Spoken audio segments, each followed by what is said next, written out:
Tolong, ini ada bencana ini di Langda. Di Langda Jalan Poros alang-alang Rantetayo. Ada longsor sementara menimpa satu buah rumah yang di dalamnya ada jenazah. Sementara jenazah di dalamnya tidak bisa kami ungsikan dan jalan sementara tertutup. Kami butuh bantuan segera mungkin alat berat loader atau eskavator. Karena batu yang menimpa rumah ini masih sementara tetap bergerak dan rumah di dalamnya ada jenazah. Tolong, ini di Kecamatan Sopai, Jalan Poros Alang-alang Madandan. Kami butuh bantuan segera.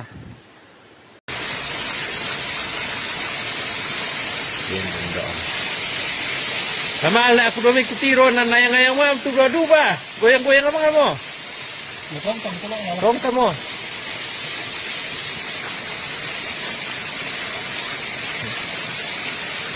Ang pagka impas kalau itu nasan pen kalau ako sa ako na bawi siya no nalata ikalo ko no. Nataro ka po kay turan din dito. Ay lew ay kapuan ni. Oh. Kaya 2 jam niya. Kaya ito yung natatan mo yung mga topira. Sa natin so. Banjir ada ejong mana lagi. Yung manalagi si yung langsa.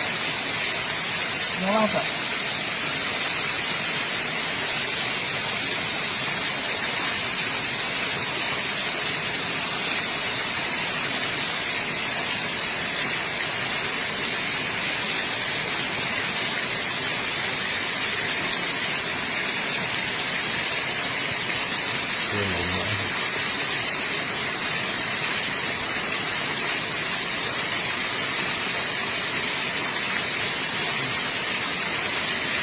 Ito ba ito dumi tayo maran dengan Yo, magasa.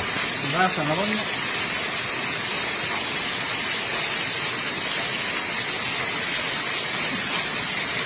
Warok taso.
Oh, nakuha motor ulit dito.